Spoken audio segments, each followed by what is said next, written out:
Hi everyone, welcome to another episode of PSN Talks. Today's topic is about quiet quitting, a relatively new term. And as usual, I have inserted a resource article for a more informed read on the topic at hand. For now, let's go through the questions. Number one, what is quiet quitting?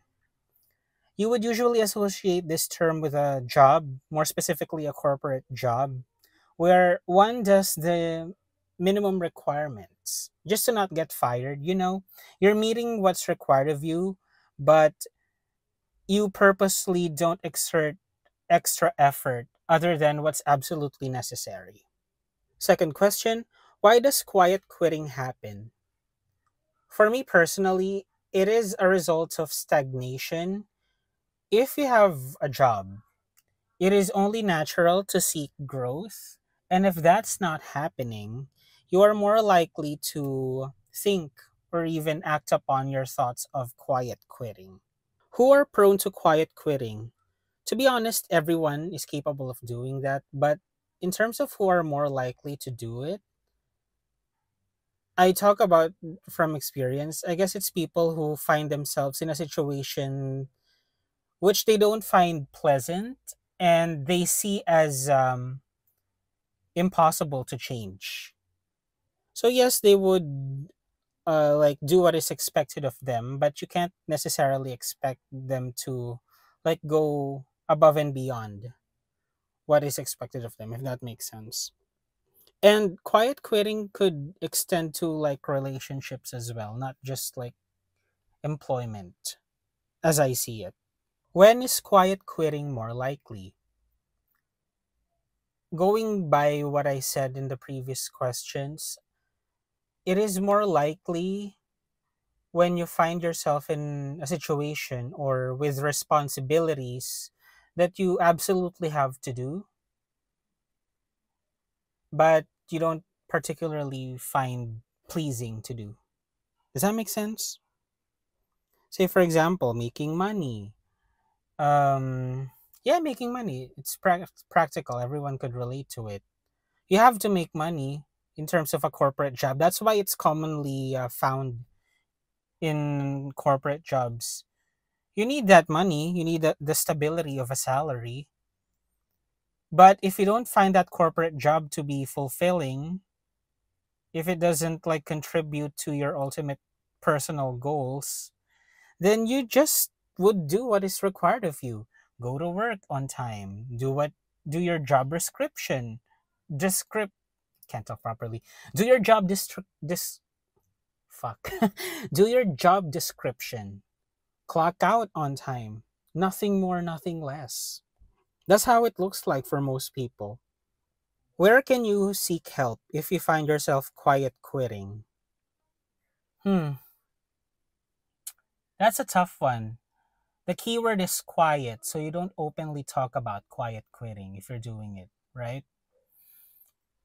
Um, well, ideally, you could, again, I talk about this in the context of like corporate employment. Ideally, your immediate superior is someone you can trust. So if you feel like your superior is that person, immediate superior or manager, I would recommend to talk to that person. But if that's not the case, perhaps you go to your colleague. You could bring it up, assuming you could trust the colleague.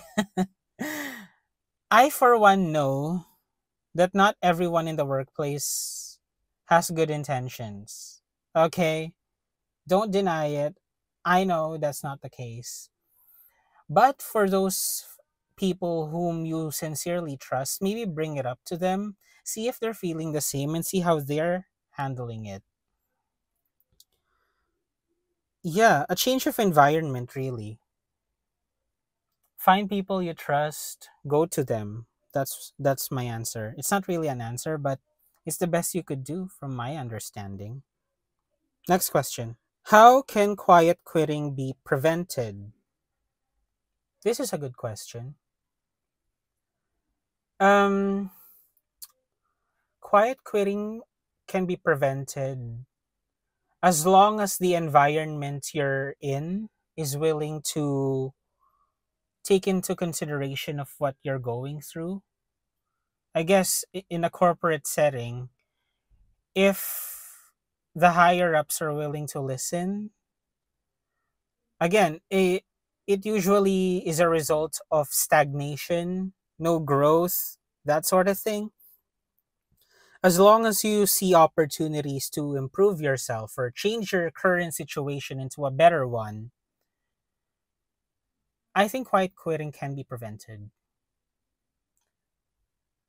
The biggest like hindrance is that quiet quitting is not something you openly talk about, but perhaps podcasts like this could like shed light into the topic and you know the only way to prevent problems like this is to acknowledge that the problem exists, talk about it openly in the proper context, and do some compromises or whatever it takes to make sure that everybody moves forward. Does that make sense?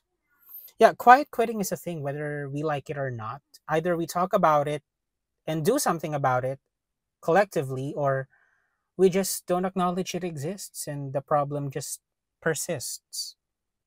That's how I see it. And that is it for today's questions. If you would like to keep this conversation going, feel free to do so in the comments. I would also like to thank Isma, Noah, Razor, and Sons, our YouTube members, for doing everything they do, for supporting the channel. And if you had a good time, please do consider subscribing because I work a lot in making this content as best as I possibly could. All right, bye everyone. I will see you on the next episode. Thanks for listening.